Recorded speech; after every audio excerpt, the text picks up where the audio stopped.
Maybe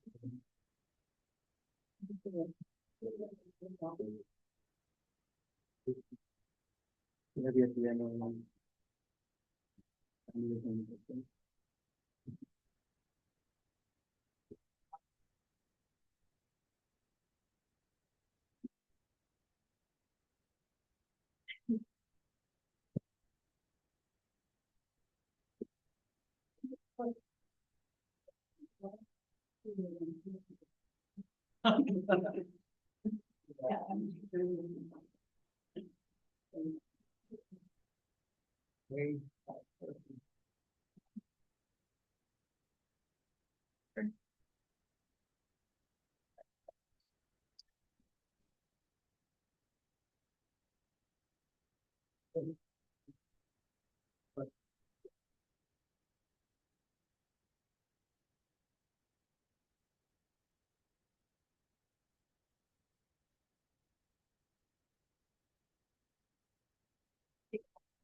I'm trying to be helpful.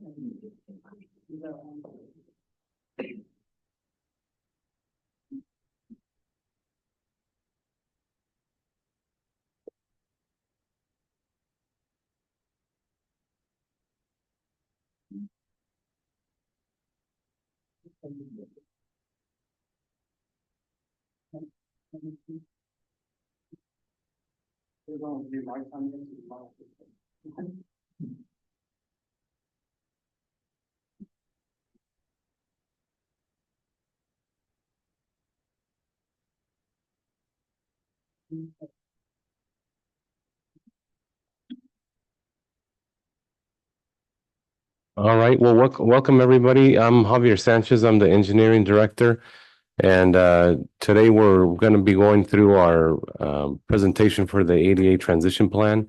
It's been a little over, it's been a little bit over a year in the making.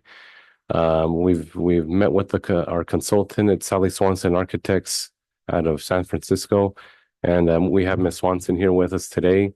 We also have her staff online, Miss Tina Dorias and Scott. What was the last name? Saddlemeyer. And yeah, we're just gonna go through what has been put together and sharing your thoughts or sharing the thoughts with you all with what we've come across. And I'm sure you've seen the questionnaire that got sent out over the last few weeks. And so some of those findings will be reported and included in this today. So, Ms. Swanson, if you'd like to take over. Oh, hi, I'm Sally Swanson, and it's been really wonderful working with Javier, James, Marcia. We've really enjoyed it. And we've gotten a lot of input about things that need to happen in your city. And that was very, very positive. So we'd like to just give you a real broad brush presentation. And if none of it makes any sense, be sure to ask a question because we do want you to participate. And once again, we thank the city of Porterville for working with Sally Swanson Architects on providing you a self-evaluation and transition plan. The next slide, please. Giving the presentation is myself, Sally Swanson. I'll do the real broad brush. Scott, who is amazing, and James will validate that he's just an incredible individual with lots of skills. We'll talk about technical questions. And we have Tina, who did all the self-evaluation and looked at her policies, services, and practices, and she'll go over her work as well with you. Next slide, please. So we'll have an introduction. We'll talk about what a self-evaluation is all about. We'll talk a little bit about your facilities and parks, as well as the survey samples. So we just want you to become real familiar with a document that we've put together. And if it seems confusing, just raise your hand or ask a question. And with that, next slide, please. And so why ADA? I've been doing it for, I guess, 40 years. I was a professor and I had a student. and she needed an advisor. And we went over to Berkeley and met Ed Roberts. I don't know if anybody knows Ed Roberts, but he kind of started the whole movement. He was in an iron lung, and when I was a kid, we were real frightened of polio. My best friend got polio, and she told me how painful it was, and her arm got short. And seeing an iron lung was really frightening. But he became my mentor, and together we designed. Now this is in the '70s. We designed the codes. We did a lot of the protests and demanded that facilities become accessible, and they have. I'm very positive about that because it certainly took a long time. So I think everybody needs to participate. Society should offer everybody the opportunity to do something. I had a friend, Holland, and when she's in chair, and we used to get in the middle of the street to go to a restaurant. That should not happen. The environment, the facility, the working environment, all the programs in this city and in every city should be available. It's really only fair. Next slide, please. Let's talk a little about the transition plan. I don't know if you know about ADA. Let's see now, the built environment, next one. Is that basically the foundation is that all your programs should be accessible. You should be able to park your car, come by public transit, come in the entrance, use all the facilities, and attend every meeting and every activity the city has. And this is what we try to do when we put our plan together. In the self-evaluation, which Tina will be talking about, there needs to be effective communication. You should be able to say things that really mean something. So all your desires and all your goals and all your future will be accommodated.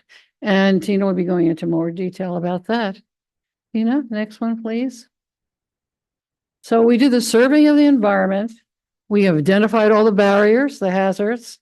We prioritized what was most important, what had to happen right away. And when we did our survey, we found out a lot of information about needs within the city that had to happen right away. And we have an official, this great team over here that we're working with that we're really excited about to implement the program. And I really hope you take it and you don't drop it and you make it a useful tool to really make this a great place to be. Next slide, please. Tina, I'm going to turn it over to you. Thank you, Sally. Thank you all for your time this evening. We are excited to share the work that we did in evaluating the city's programs, activities, and services. We're happy to report that every single one of the city's departments participated in our survey of over 300 questions regarding pretty much every aspect of internal and external services. And as we gathered everybody's responses, we assessed all the answers, collected any documents, reviewed any documents, and then we came up with some recommendations on how the city can just enhance its program services and activities, as well as grievance procedures to become as accessible as possible. And so these are a part of the transition plan. I think we have about 60 items. So they're all, in order, and they're going to be assigned to a department to work with, just as the physical barriers are. And let me go to the next slide. Just some examples of the programs, services, and activities that we evaluated. We looked at all support for the deaf or hearing impaired. We looked at TTY capabilities. We looked at captioning on all videos. We looked at support for the blind or visually impaired. What are the print materials being offered? What are presentation best practices? We looked at the city's ADA coordinator and grievance procedures and tried to make sure we really have a grievance procedure that's easy to locate and that's easy to file. and that you know what to expect once you have filed it. You know the follow-up that's coming. So we'll be talking about that. And then we looked at all emergency and evacuation procedures as well. And we looked at reasonable accommodations processes, both for when they're requested by the public as well as when they're internally requested by a member of the city team. Just some things that we want to note for everyone is that there are exceptions for when the city has to provide a reasonable modification. So under 49 CFR section 207 and 28 CFR section 35.130B, the exceptions are in cases where there's an undue financial burden. So it's just financially pretty much impossible for the city to modify, or if that modification would fundamentally alter the program or activity in question, or if providing the modification would provide or would prove to be a threat to employee safety. So that would be in the hiring process or asking for a modification. Any accommodation or modification request should be submitted to the ADA coordinator, the city's ADA coordinator. And the ADA coordinator will then figure out the appropriate department and follow up to the person who submitted the request. So everything is going to be funneled through the ADA coordinator if it's ADA access related. And with that, I will pass this over to Scott. Thank you, Tina, and good evening, everyone. I'll be talking a little bit about the process of doing all the facility evaluations, and we are tasked with, finding the physical barriers. Obviously, starting with like the slide shows, we're starting with parking, drop-off areas, bus stops, and then going all the way into the facility, either into the building or into the park. All areas of the building that would be open to the public for any city-run program, service, or an event. So we talked to, department heads, we talked to the staff that was on site to really kind of get an idea of what part of the building is used for any programs or services. So that's where we kind of decided, what part of the building we're going to evaluate. So the city wanted an updated version of this transition plan, so they asked us to use the current standards, which would be the federal standard is the 2010 ADAS, and then the state code is the 2022 California Building Code. So both of those are used in all of the findings. You can go to the next slide. So in the report, you're going to see basically find descriptions of a barrier, and then it's going to include, things like dimensions and quantities, along with illustrations of what would need to take place to make it compliant. And you'll see the standards and the codes will be listed as well on each finding. And then obviously a lot of pictures. So we took, thousands of pictures of the city. So you can go ahead and go to the next slide. So we'll look at a couple of findings. Blown up here looks like it might be a little bit blurry, but we'll just look at a few findings. We'll kind of go over the process a little bit. So this one's a simple one, just the seat cover for a water closet. But this particular situation, we actually have 3 separate code violations just for that one item. So the first one is it's not on accessible route, that there's no clear floor space for it. So if someone's in a mobility device, there's no way they could go up to it and pull that, pull the paper out. The second one is a height. In California, you can't have any dispenser over 40 inches that's in a restroom. So that's what the little figure on the side shows. It shows the operable part of the bottom of a mirror, the trash can dispenser. If you have a Sharps dispenser in the bathroom or anything, that 40 inches is the magical. So where that paper comes out can't be more than 40 inches. So that'd be the second one. The third one is it's mounted above a grab bar. we don't ever want to see anything mounted within 12 inches of the grab bars. Just always remember people are using that to transfer on and off the water closet. So they need that 12 inches to hold on to the grab bar and use the wall to pry themselves up and down. So we would never want to see anything within that 12 inches. Another reason to show this finding is just to kind of show how simple some things are to fix. This is something that would be quick and easy and inexpensive to fix. Move it off, away from the grab bars in a clear space.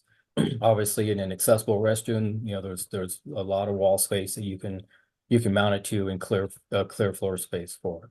So you might even ask, excuse me, why was it installed this way in the first place? It could have been drawn incorrectly on the plans. That's not very likely. It is possible. Most architects these days use cut and paste type details, so you don't see too many mistakes. And your plan check probably would have caught it anyways, so it's probably not that. Could it be a contractor error? Obviously, because you can install that dispenser above a toilet like that in a regular stall. So sometimes they're putting them in all the regular stalls and then go and put it in the accessible stall in the same spot. So we do see the contractor make a mistake. It could be a maintenance person that put that in. And it could be an outside vendor. And we'll talk a little bit later about, trying to control the outside vendors and how they can affect your accessibility especially in restrooms, but we'll talk about that a little bit later. So you can go to the next slide. So this is another simple one. This is just a missing $250 fine sign on the bottom. This is kind of one of those items we added to show, because this is something that doesn't necessarily automatically get updated, right? You don't have to update that because it's a code change. It was about 2013 when that item came in. So if this was all installed before then and there hasn't been any updates or alterations to the parking lot or alterations to the building, it wouldn't have ever triggered path of travel requirements. So it wouldn't have ever been updated.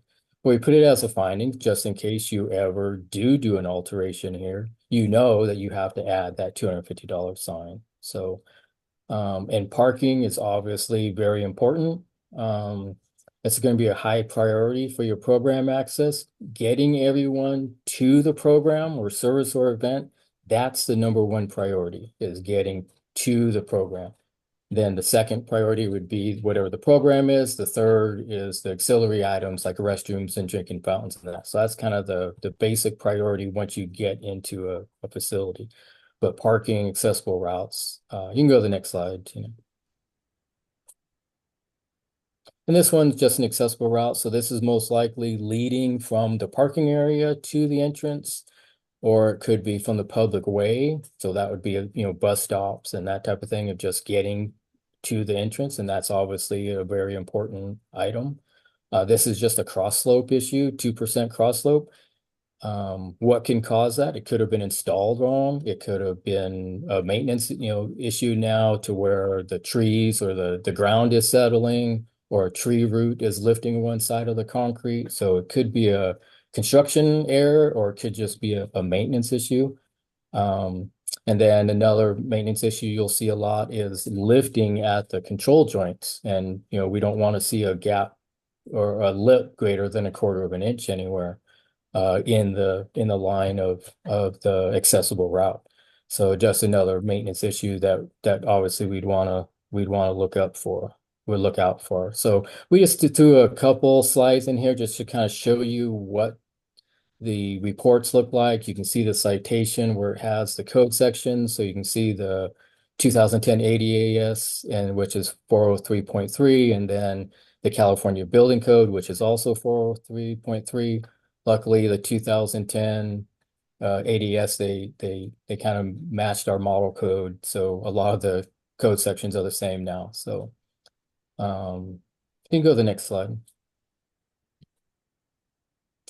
So it's kind of in closing, we'll talk about a couple of things. The first off is periodic maintenance is crucial to your program access, right?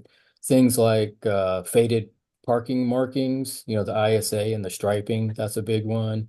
Raised concrete or asphalt due to tree roots or deteriorating asphalt, that's another big one. So you want to make sure that you have a good periodic maintenance schedule to review all accessible items at all your facilities. So that's very important.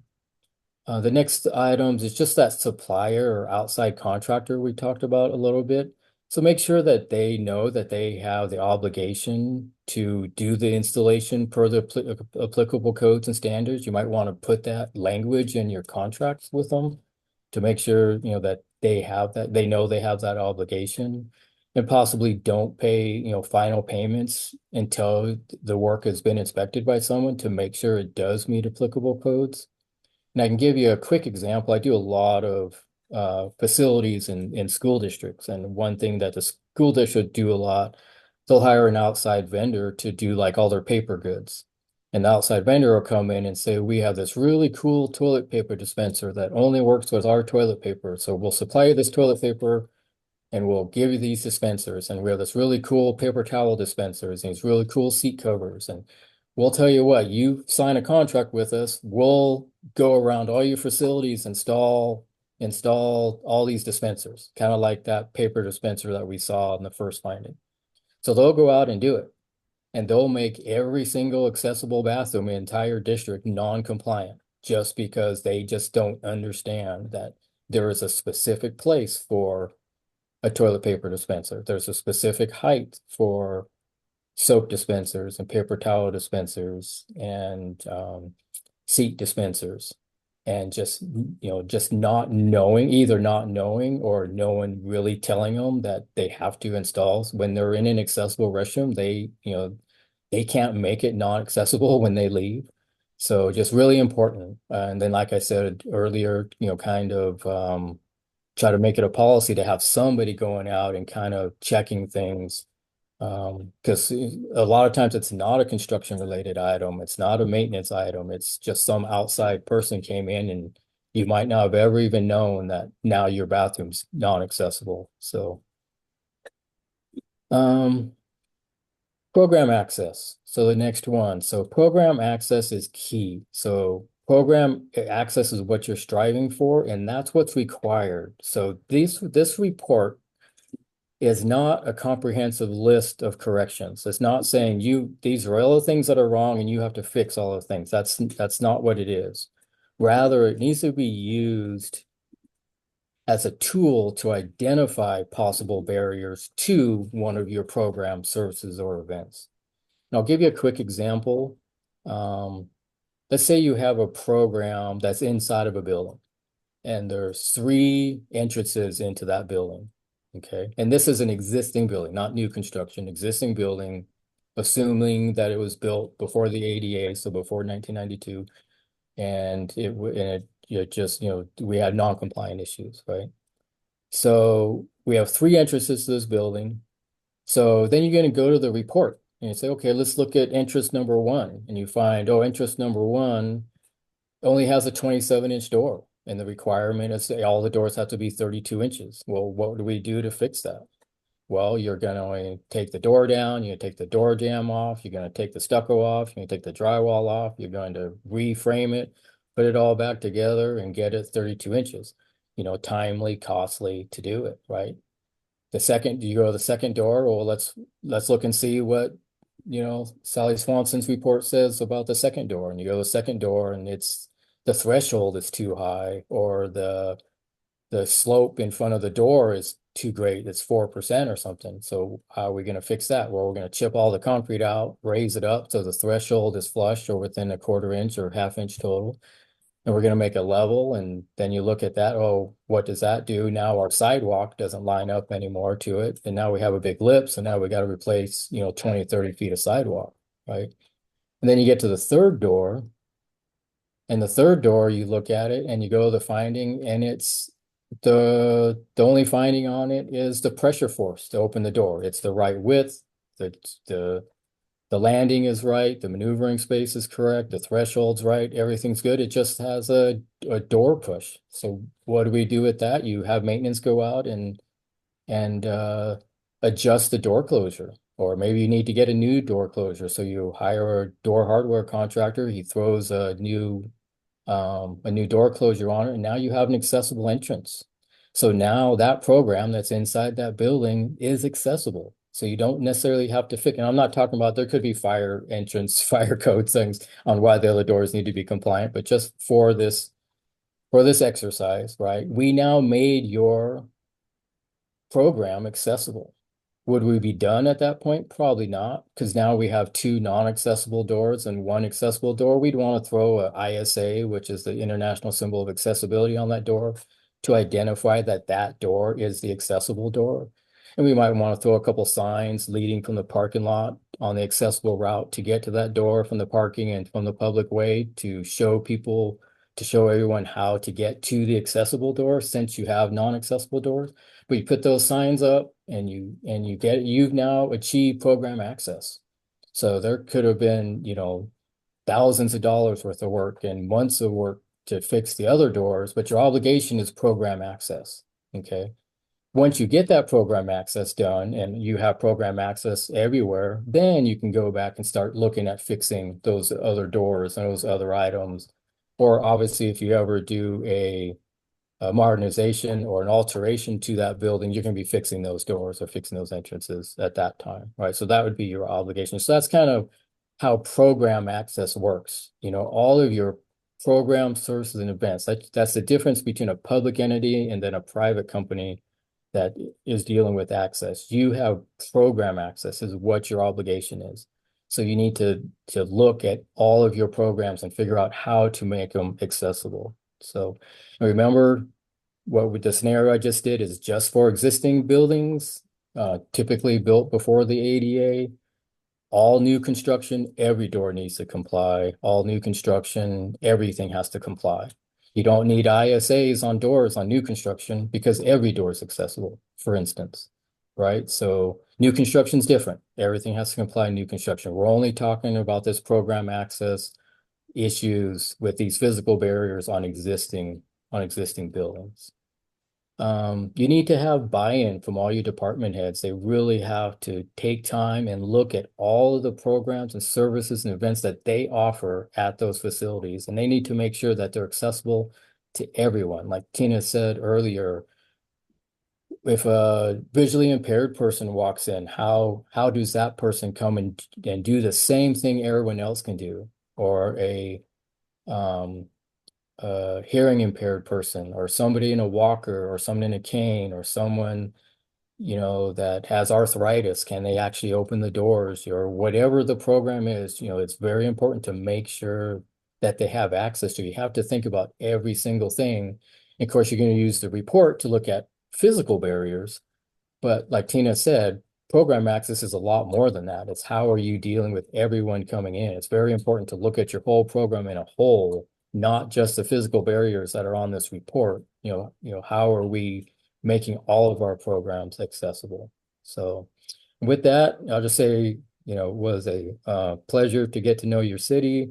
You have a great staff. Shout out to James. We had a great time. We worked months together. If you can imagine all your facilities, I really appreciate all of his help. And it was a pleasure getting to know your city. And he has great pride in your city. So it was great to get to know him. And of course, everyone else and all the other staff members that we talked to. So with that, I'll hand this back over to Tina. Alrighty. Thank you so much, Scott. And I think just kind of closing slides, we want to share that the city's ADA coordinator is Richard Tree. Here is his contact information. And again, this is the contact for any ADA related complaints or grievances. And the city will probably be distributing this information further. Have questions and answers? Let's see.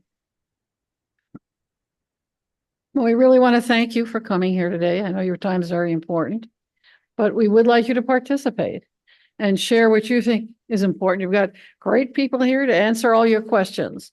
So if you have any issues, we really would like you to share them. Sure, please. It's parking the remit of city building. I mean, I know it's not building, but you know what I mean, like disabled parking. Enable parking? Disabled, Yes, does that come under this remit? yes, it does. We did study that. Scott, do you want to talk about the parking since we got you here? What did you find? Yeah, I'm sorry, I couldn't hear the question. Could you repeat the question, Sally? Started with like the public comment. If you're wanting to speak, it would be best if you come up to the podium. Yeah. On Zoom, wouldn't be able to hear you throughout the gallery. Oh, that's a good idea. Sorry, I should have mentioned that. Sorry, I'm so loud, normally. I don't Uh-huh. Hi, I was asking about disabled parking and because the streets I'm assuming are city owned, how do they come under the remit of ADA? Thank you. Scott, do you want to talk about that? Yeah, we can try. And great question. It's a great question, and this is actually something that has been in the works for quite a while. And it sounds like you're talking about public parking on the public streets, accessible parking on the public streets. So the ADA and the California Building Code only address parking at parking facilities for the buildings themselves. And the number of stalls is going to be there's a table to figure out how many stalls that you need depending on how many regular stalls there are in any parking facility. So the ADA and the California Building Code ends there. The parking in the public streets is something that's different and it's not covered. You do have a lot of parking facilities in Porterville. I think we walk 25, 30 different public parking lots. Those are facilities, those are parking facilities, so those would have accessible parking requirements and tied to an accessible route. And there are reports on all of those, but we did not look at any of the public street type parking, street parking. Those are covered under some guidelines that are not yet approved, called PRORAG, Public Right of Way guidelines. And those are really close to being law, and they'll be able to address those a lot more. But those parking areas aren't anything we looked at in this report. Do we have Does enough? that answer your question? I'm sorry. Yes, thank you. You're welcome. Who else would like to speak? You have to speak now. Please communicate.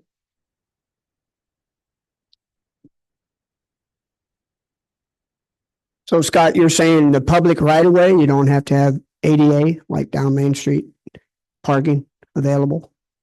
No, they're just the ADA, that was done in 1990, signed into law in 1990, does not address the public parking.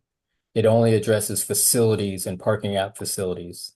So the actual ADA does not do it. It's still a program that the city supplies, right? They supply parking on the street. So it is one of their programs. It's just not something the actual ADA doesn't address. There's another guideline called PRORAG that has been in the works for 15 years, and it just they haven't quite got it approved yet. So to answer your question, if you just look at the ADA, the Americans with Disability Act, that actual law, it does not address the street parking, only parking at facilities. Wouldn't they have to do that for government buildings like City Hall here? All the parking facilities, they would, right? So anytime they have a public parking lot, that's a facility, and that would fall under the ADA, and those facilities would have to be compliant. If it's using public right-of-way areas for their parking, that's not governed by the ADA. That'll be governed by PRORAG. Thank you. Absolutely. And to kind of expand on that, we have heard some feedback in the past about the desire to create on-street accessible parking. if you're aware, there's a on-street accessible parking stall just south of City Hall. It's not fully like a van accessible stall. You know, it's got a narrow 5 foot access aisle, and whether that functions well or not, you know, only those that actually use it would give us the best feedback on that. It doesn't. Yeah, because we created another similar loading area at Olive Street School. That was also complaint based. We worked with Porterville Unified School District on that maybe about 5 years ago. And again, just like Scott said, it's not required in the code, but we do want to help the public be able to move around and be able to facilitate their movement along downtown, especially. So it's something that we'll definitely be open to and have further discussion on that and try and enhance that for the citizens. So Javier, do you know how many parking spaces are on, I mean, it's public access, Main Street. How many parking spaces there are? A total count, not off the top of my head, but I know we do have accessible stalls marked at the first stall at each street corner off the On side corners, streets. yeah. But of course, except for this one here south of City Hall, everything else does not have an access aisle. They're placed closest to the corner to help facilitate going up to that corner and then onto the sidewalks. But I know that's probably not the most adequate, so we're looking at solutions where we can improve that. So you have plans to put in some ADA parking on Main Street? Because there's only one right now. Correct. Yeah. Yeah, right. Beautiful one. Okay, do we have another question?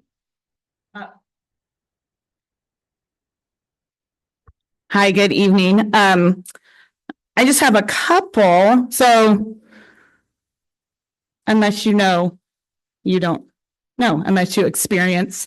My husband had a debilitating stroke almost 3 years ago. So we have gone through figuring things out. And I will say parking is the biggest pain in the rear end. For example, in order to attend pretty much anywhere on Main Street, we have to park on the side street and hike it to wherever we want to go. I believe, I don't know exactly, but there's that parking lot that's right next to the vault that used to be JCPenney's. Is that a city parking lot, or is that just a? We are currently in the middle of designing that. Yes, it'll be approximately 60 stalls. Okay, because that is a perfect place to put some handicap accessible, wheelchair accessible, because currently there's none. And I know that in my research, if there's a parking lot, there has to be wheelchair or handicap and then wheelchair accessibility. So Correct. I'd love to see that. And then just recently, I mean, it's been 3 years, but my husband and I took our dog to the dog park and we were super excited. It was Saturday morning. It was finally nice enough last weekend. And you go into the first little gate, there's a little landing, and then there's a second gate. But my husband had to sit in the cage because there's a 4-inch probably drop off. So my husband sat, I called it in the jail. He didn't, I mean, didn't ruin him, but he wasn't able to experience watching the dogs play. And then even if he were to go into the dog park, there's nowhere for him to go. It just pretty much is a slant. So I love to see a nice landing pad that an accessible wheelchair or not, that a handicap citizen might be able to enjoy that time at the dog park and, enjoy this beautiful weather we have. There's also no great parking out there. No place to easily, we have a wheelchair accessible van, so no place to easily drop his ramp and for him to be able to get in and out.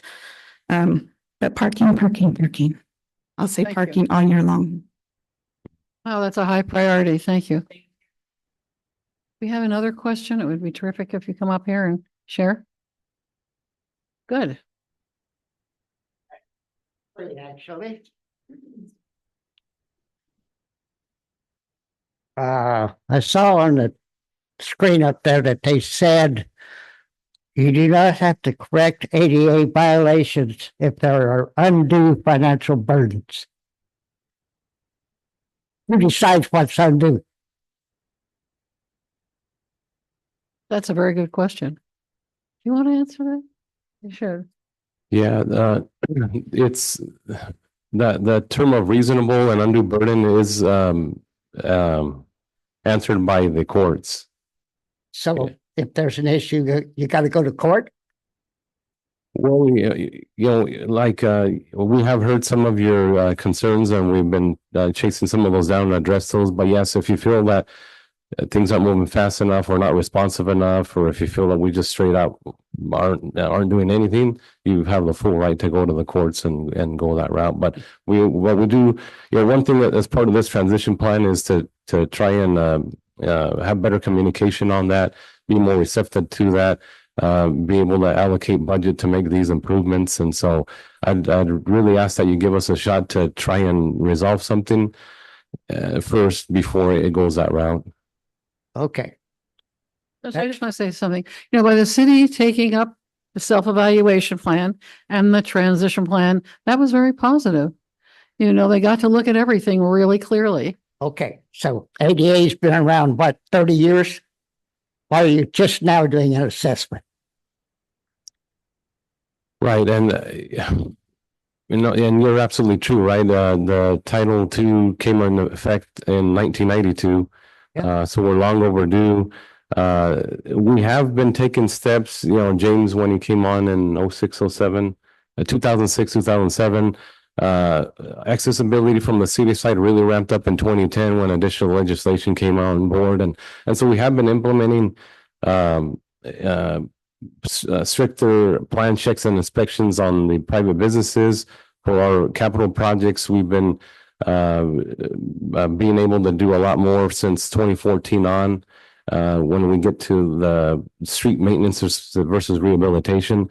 So we have been actively doing improvements, but again, this self-evaluation and transition plan is long overdue, and so we've been we're finally here, and yeah.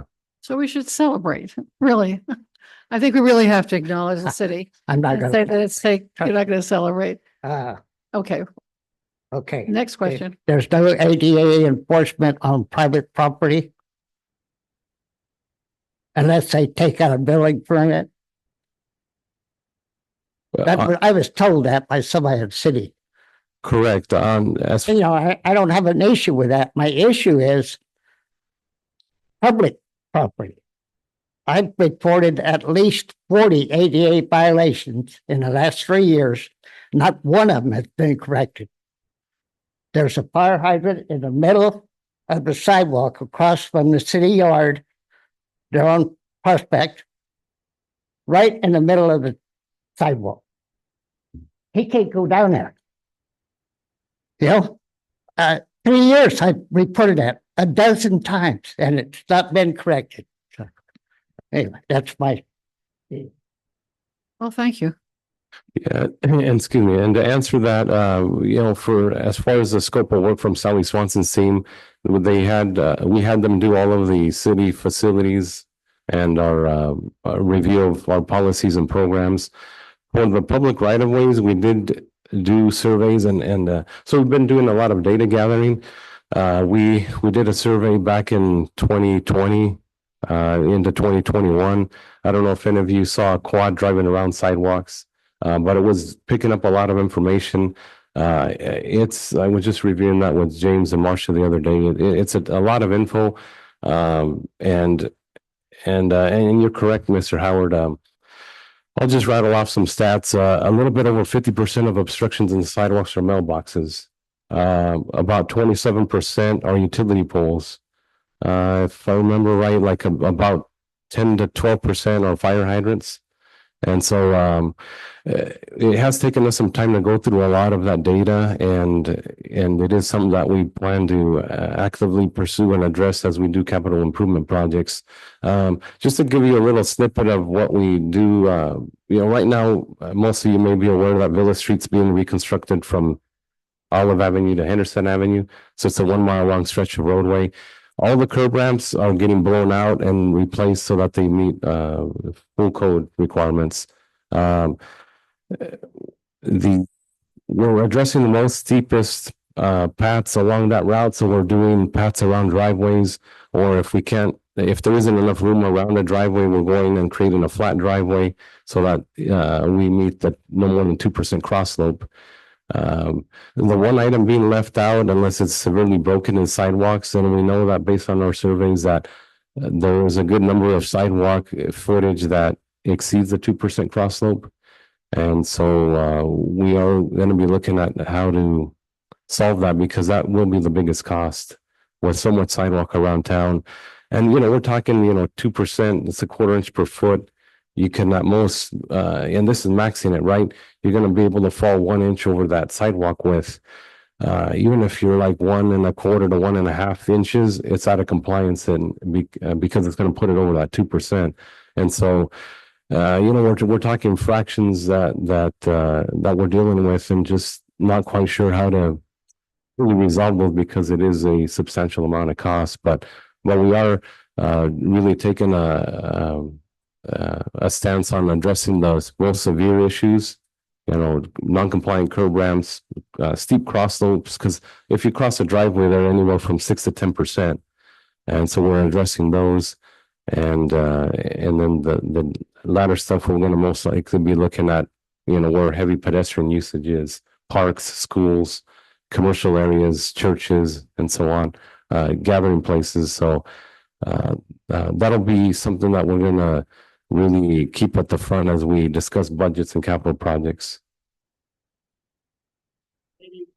People move their mailboxes that are in the middle of the sidewalk. We have, again, we did receive a complaint earlier this year, within the last year, in a certain neighborhood. 80 mailboxes were found to be non-compliant out of 120. And we're able to report that all 80 of those mailbox obstructions were resolved. My neighborhood, I went around, she couldn't go on the sidewalk. Mhm. The city wrote everybody a letter in the neighborhood that was in violation. And within 30 days, every one of them was break. And I can stand on my corner and look down the other streets that are not part of my neighborhood, and I can show you 10 mailboxes in the middle of the sidewalk. Code enforcement has not written a single ADA violation in 2 years. You can tell I'm a little upset. I'm sorry. I don't mean to be rude. No, not at all. It's like has been said before, you're the one that experiences it, and it's our duty to chase those out and address those. And it is a tough situation, again, because you look at the data and it's overwhelming. Like, where do we even begin? But and that's why we are here today with through the help of Sally Swanson's team and the staff they see up here. It's not just one person. It's going to take a team to help make some significant changes to be able to help those that need that mobility at facilities, out on the sidewalk, and so on. Are there any grants that can be applied for to, I mean, obviously it's expensive and you don't want the tax. Right. But are there any grants that the state or federal will give to make ADA movements? We did talk about the Department of Transportation and probably Caltrans. So that'd be something I'm sure the city would be looking into and investigating for more funds just for access. Correct. And there used to be something called the CMAQ grant, congestion mitigation and air quality. And the criteria has always been evolving over time. But back from like 2003 till about 2010, we were able to use that towards sidewalks and curb ramps. So a bulk of that money was used to improve those needs in those areas.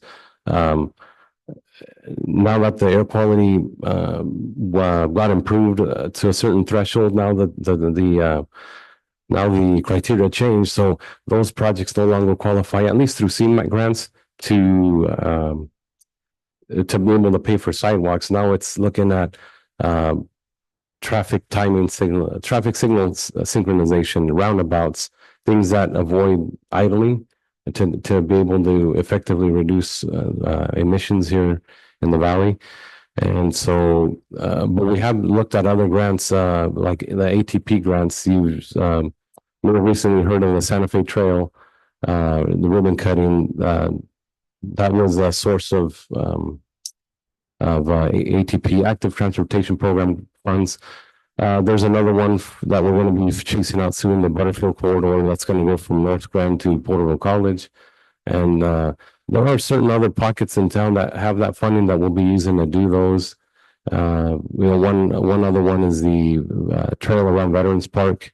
As you all know, it's heavily used, and we're going to be finishing the loop around the whole block in order to help provide a stable surface that's compliant to enhance its usage. Yes.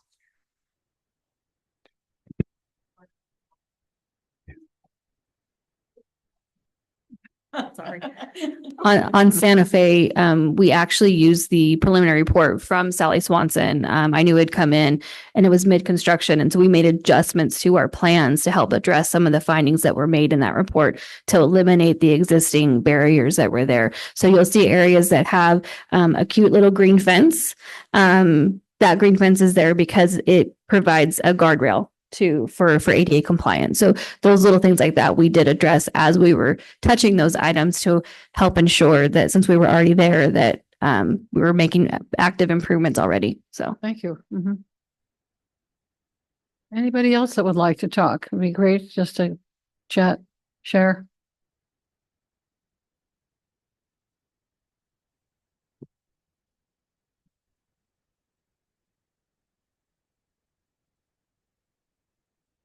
I guess I just have a couple of concerns.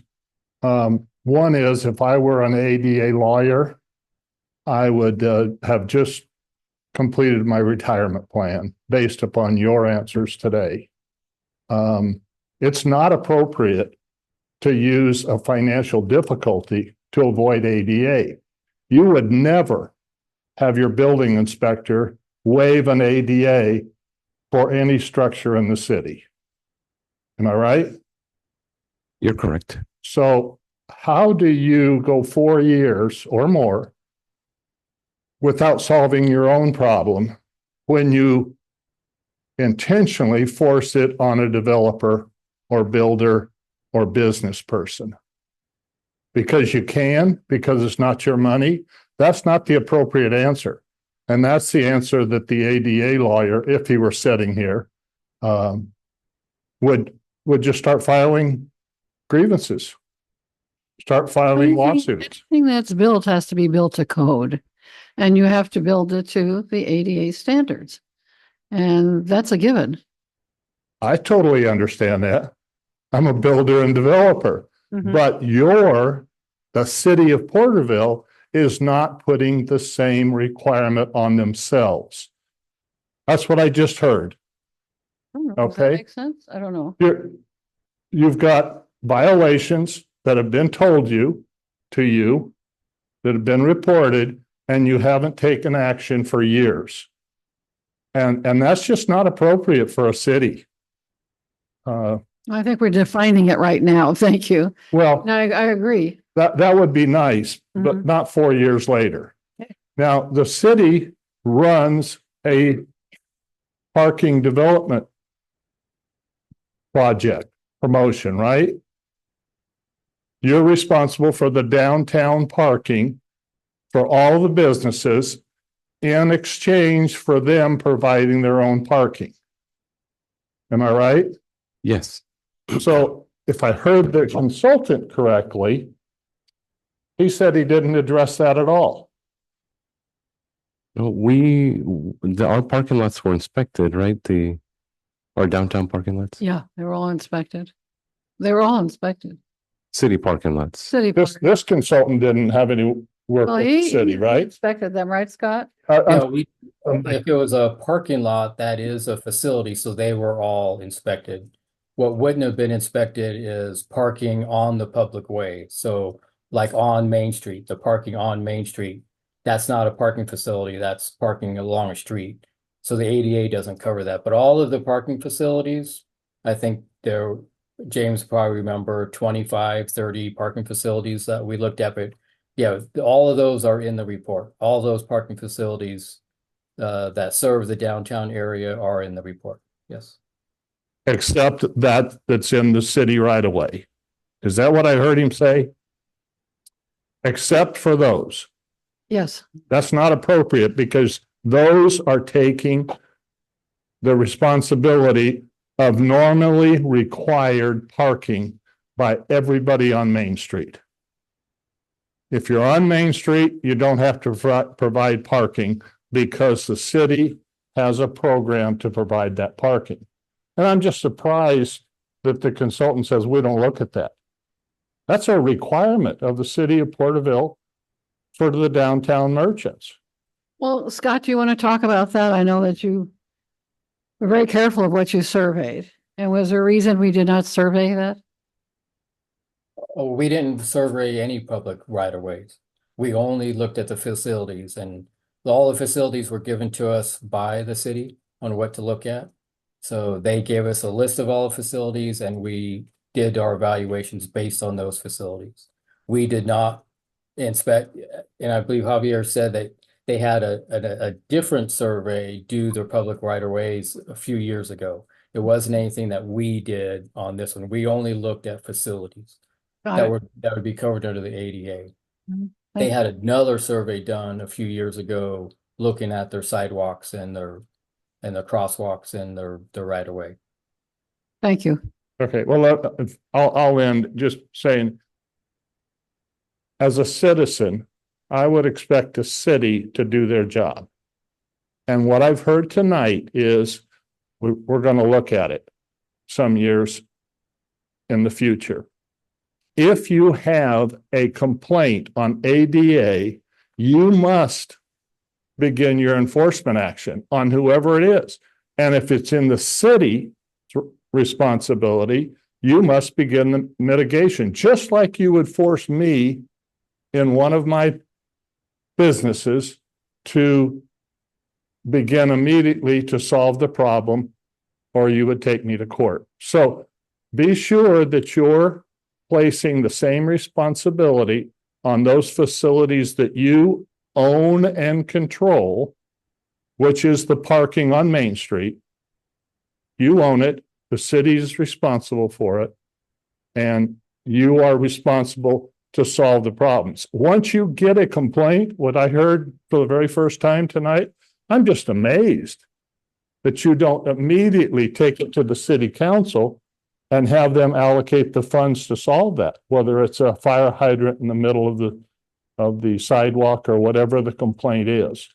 And if you've had multiple complaints and no enforcement action, you're just setting up all of the citizens of Porterville to fund a giant class action lawsuit for a lot of people.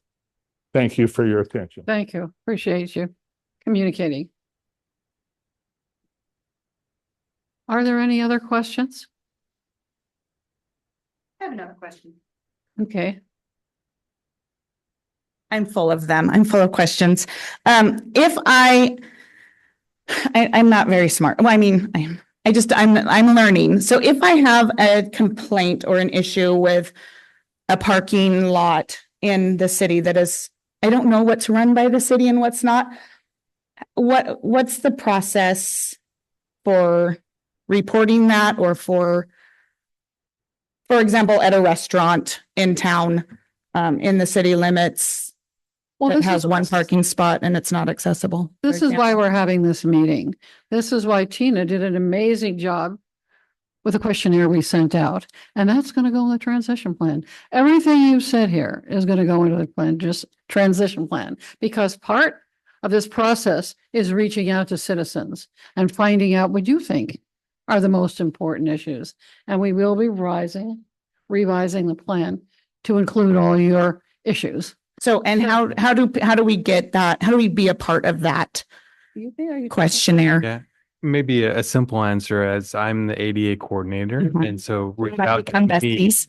We are besties, and then so I'm appointed by the city manager, and then my responsibility is to understand what the issue is, Mhm. then work with the various departments on resolving that issue, and then keeping in constant contact with you on the process. Even if it's a restaurant, a doctor's office. If it's I mean, outside, that's what I don't understand. yeah, and I would lean on our city engineer to help provide guidance if it's outside of our responsibility, but maybe Start with you. working to, yeah, starting with me, and then we might encourage the private business that, hey, this has been reported to us. We're passing along this information, and code enforcement or not code enforcement, but anyone from the city as far as if there's a building permit pulled for that particular business, it may be identified on it or. That's helpful. I'm on constantly just living it. You go someplace and not quite sure. Like I've talked to a restaurant owner and he doesn't care. I've talked to the hospital liaison person and he tells me that they would have to not buy life-saving equipment in order to fix a couple parking spots. So knowing that we'll become best friends, what is helpful. Right, and I think. and to wait, I kind had of another- expand on that, so again, this is evolving, right? We haven't had things before. I know it's frustrating to hear that things haven't been addressed and you've reached out multiple times, and I'm not sure who it was sent to and who was involved. But that's why we're here is we're trying to get on board and be responsive and have communication. But you're seeing the team pretty much here. Mr. Richard Tree is going to be the ADA coordinator, like the spokesperson, the initial point of contact. And then from there, it's going to branch off. Mr. Donnie Moore is going to be handling all the parks activities and programs that they put on. Mr. James Wickersham is in the building division and he's going to be handling all the facility related type items. And for myself, it's all the public right of way items under engineering. And so this is pretty much the team, and Marcia has been a big part of that as well. And getting the transition plan to where it is here now, but then also we'll continue to be one that will be another avenue to take concerns and route them through us and make sure that things are addressed right or at a minimum responded to and the whys. Is there a digital grievance, I think Tina, do you want to talk about that? A digital grievance? a way to just like while I'm out and about in town that I can quickly, or we can quickly, not just me. Yes, so we've talked about having a link to the grievance form, and then having that form directly get sent to Richard every time. We also have the My Porterville app too. But where there's so many spots. That's on Saturday, I was trying to go through and there's like, I know there's a lot of things, but there's no place that I could find that was like an ADA grievance or an ADA. It's like grounds or, I don't even know all the things, but. And then it was also sent a grievance form, but I had to like download it on my phone. I filled it all out and then I lost it. So I don't know if it could be like a Google form that could quickly just shimmy over virtually. I'm not sure, No, and that's a great idea. Just and that's why we're having the discussion to expand on that and to provide multiple options and be able to receive feedback.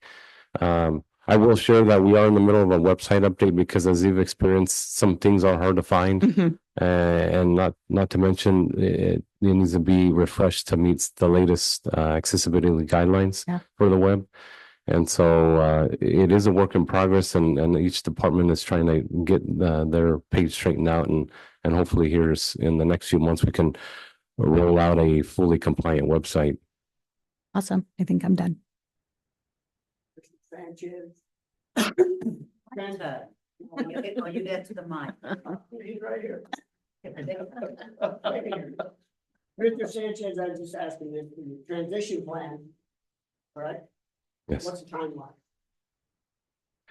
It's going to be a living document. I wish we could set an end date, but it doesn't really work No, it that doesn't. way. It's going to take many years, that's obvious, but it is a living document. You're going to keep it alive. You're going to note what you do and what you don't do. And maybe you'll be interested in it. That'll be very important. And I'll provide a little bit more in-depth response. Go ahead. Well, I was going to share just that. It seems like we're barely starting things, but we have been doing things for quite a few years now. Again, on the building permit side, we ramped up from 0 to 100 back in 2010, the summer of 2010. And then for our capital projects from 2014 on, one example is Plano Street. When it got refinished from Henderson to Highway 190, we had about 60 plus curb ramps and they all got torn out and replaced. And paths around driveways redone in order to enhance accessibility. And so that's just a small, or that's a common thing that we've been doing now on our capital projects for, again, 14 years on the building side, 10 years on the engineering side. And so just to give you a little bit of idea, we have currently around 400,000 specifically allocated for pedestrian connectivity. A lot of that money does go to like school connectivities because you have a lot of pedestrians and so on. And so that's dedicated there. But then when you start taking into account the specifics of each capital project that is in our budget, we're spending approximately about 2 million in the public way that is specific to accessibility. And maybe it doesn't even feel like it makes a dent, but we are spending that type of money now. And through this process, we're maybe looking to enhance that to be able to show more, to do more, and especially focusing on those pedestrian heavy areas. So I think I got a thought, a comment, and a question. So my thought is, I know that, okay, let's start with my question. I know that Main Street eventually is going to be redone, if you want, so the curb will get lower and all that kind of stuff. I'd like to know where then it's going to start. And I'm sure they will provide some kind of disabled parking. I mean, if you're doing it, you might as well. I mean, those curbs on Main Street are like really dangerous, right? It's like, yeah, you have to be an acrobat. At the same time, though, I am aware, being in commercial real estate, that a lot of the businesses do not want the city to tell them what to do. And so that's a fine line there for saying, you city have to make people do, and it's not personal at all, obviously. Like, once the city starts sending letters to restaurants and saying, you have to do that, the restaurant's going to get pissed off and go, you city need to not tell me what to do. You can't have it both ways. So I think we need to change our attitude if we want things to change, because we can't get pissed off with the city for doing stuff that they have to do by law and that they are way behind in doing. But then at the same time, we don't want the city to tell us what to do. So there's that fine line. And I don't know kind of where it stands. So my understanding, if I'm correct, every new building has to be ADA approved. So I think that's what you were saying, right? So it's just the older building that is taking longer to get up to scratch because they're already there and they're kind of grandfathered in, if you want. Whereas the new buildings have to be to code. And so I don't know, we are trying, we're looking at revitalizing downtown Main Street. We have a task force, and there's that fine line of, you can't put all the owners on the business owners or the building owners because it's price prohibitive. And at the same time, they have to do all those things to comply. So I don't have an answer. I mean, if you did, it would be great. But my last comment, and then I'll just go and sit down and shut up, is I didn't know about this meeting tonight. I know I've complained before, and Javier, you see me all the time. Richard sees me all the time. I am really active. I did not know about this meeting. Someone happened to send me a screenshot of the flyer. Maybe I should be better at going on the City of Porterville website. But I go on the Facebook page, and maybe I'm not that good at looking at it. I wish the city, I would love to have seen this room full. I really wish the city somehow, and I don't know, I don't have the answer, somehow put it on the side of the buses, put it, have K-tip, it's not called K-tip anymore, do something, you know what I mean? Like advertise more so you can get more community involvement, so the community will be less annoyed because they can see that things are happening. Anyway, Thank you. Yeah, and that's really good feedback. To let you know, we feel that we did do a good amount of outreach. But again, you know, and it was our desire to have more people here, you know, a full room on. But I'll let you know what Miss Marcia Garcia did. So besides, you know, posting stuff on our city websites, and then also I think it was posted on Parks' web social media. We reached out to both school districts, Porterville Unified and Burton, to try and help spread the word.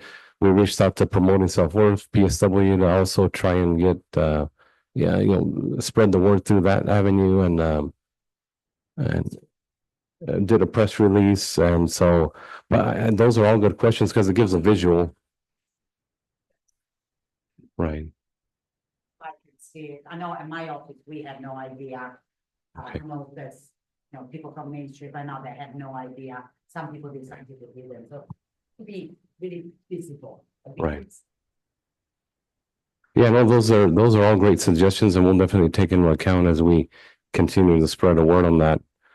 Because we will be releasing a draft transition plan for public review, and we want feedback. Thank you. That's well said. And that's well said. Well, thank you. Anybody else? Somebody back there, far away, back of the room? Nothing at all. Well, I really appreciate you coming tonight. Ooh. Roland here mentioned civil rights lawyers. I've had 3 of them approach me. I don't want them. I don't have a taxpayer. I don't want to see the taxpayer thing. You gotta get on the ball. It's ridiculous. Wait, can you answer my question on Main Street? When are you planning on redoing it? Is there a plan? So we did do phase 1 last summer from Morton to Putnam. But the more severe curb heights are from Putnam to Olive. That second phase we're going to be doing it after the new year from Putnam to Garden Avenue. And then shortly after, we plan to move from Garden to Olive. And we have accounted in the design that we're going to raise the street profile on the edges to take those 8 to 10 inch curves to 6, and eliminate that effort that's required. But also, that's what we're going to be looking into to enhance, kind of like Sarah Weaver had mentioned before. We have plans designed and all that, but it's not too late to make some changes and incorporate some features that will be helpful. And then to answer, unless somebody would want to chime in, I was planning to answer about how the city gets involved on the private versus the public side. I can talk about that if you want. Sure, go ahead, Scott. I raised my hand a while ago trying to, I didn't want to butt in. There's a lot of questions that have been raised that I can kind of give some light to, but this one, between the public and private, the gentleman sitting behind James is right. There really is not a way, there isn't an ADA coordinator in the private world, or there isn't an enforcement agency to try to go after the private sector.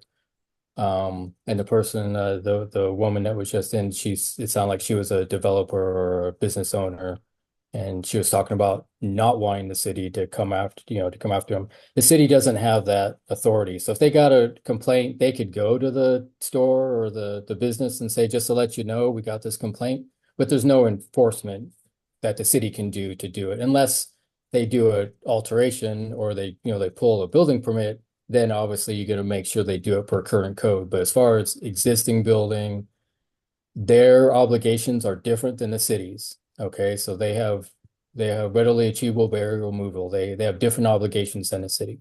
So the city has the ADA coordinator, right?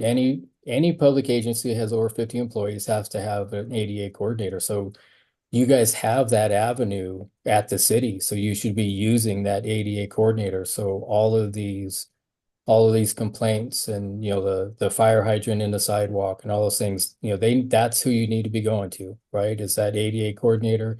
And of course, then he's going to start prioritizing. And there's a lot of different ways to look at priority. But public opinion is, you know, the very top of the list, right? So the more you talk to that ADA coordinator, the more you talk about this is an actual physical barrier that's stopping this person from doing this activity, that's going to go a long way. So use that. The private sector, not to burden this meeting too much with the private sector, because that's not really what we're talking about. But you can go to the private sector, you can talk to the owner. I heard someone say they would talk to the restaurant owner and they talked to someone at the hospital, didn't get anywhere. The sad thing is on the private side, the only enforcement agency is through litigation. So I know everyone's heard about the serial litigants and everyone that sues all these ADA. When they did the ADA in the private sector, that's really the only form of getting anything done, other than just hoping someone does the right thing because you complained to them and told them, you know, I can't come to your restaurant because I can't get from the parking lot to the front door.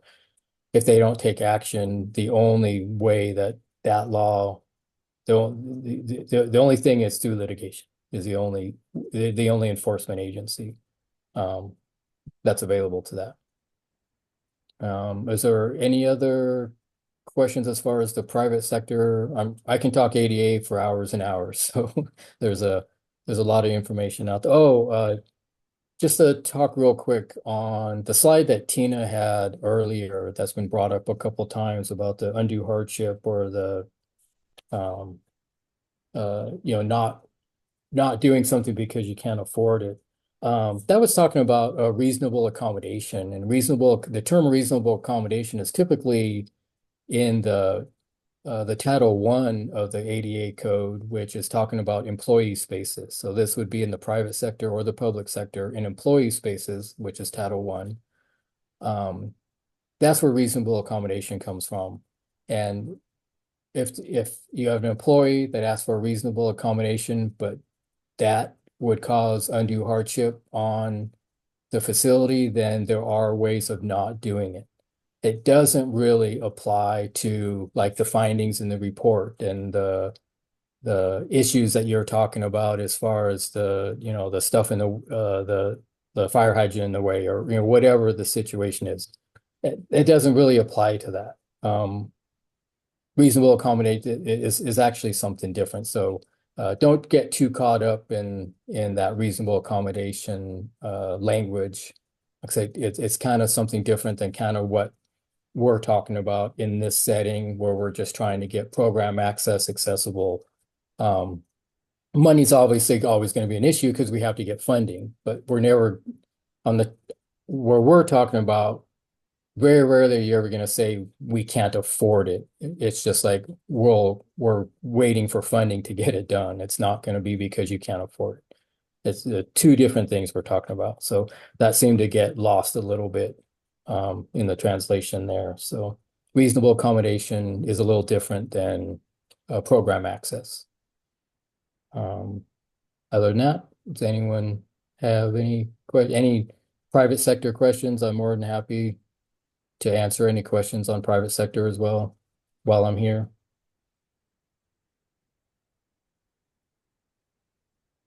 Any other questions? Well, thank you for coming today. Before we move on, there, Oh, there's one on Zoom? yeah, so we do have one individual. Oh, great. However, they haven't raised their hand wishing to speak, so I would just ask if they do want to speak to indicate so by raising your hand. And we'll go ahead and allow for a few seconds for that to happen. If not, we can go ahead and move forward. Was there a message on chat or anything?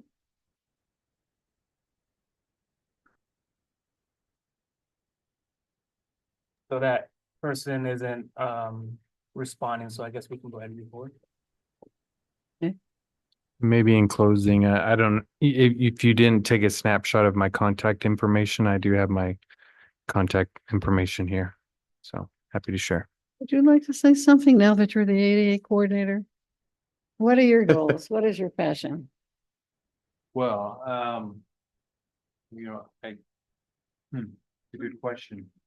I learned a lot about disability actually from my father, who was the director of the Porterville Shelter Workshop. And then my first job out of high school, I was an independent living instructor.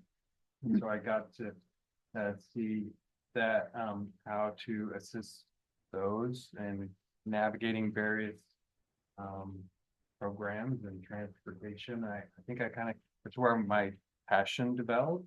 And then going into transportation, that reinforced the need for providing accessible transportation services.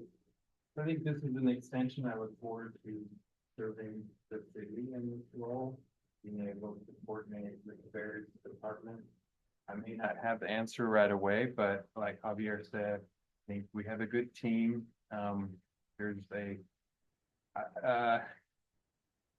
There is a focus on making big improvements.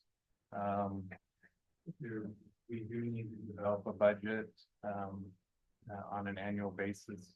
We do need to communicate to the city council where our challenges are and come up with a plan. And I think that's my goal, is to be able to improve communication, develop a plan, and then see that plan in action. Thank you. Would you like to say anything? You've worked so hard. Marcia, would you like to say anything at all? I thank everyone for coming tonight and for your input. If you filled out questionnaires, it was all very helpful. Sally's staff was very grateful for the feedback that we got. A lot of feedback. If anyone has any questions or concerns, you can reach out to any of us and we'll do our best to help you. James, do you want to say something? You were very involved in the survey, just a little bit, say something. I mean, you were working with Scott very hard. Doing all the Yeah, survey. it was nice to be involved in the process and learned a lot from Scott. Very intelligent. So like the rest of us have said, we're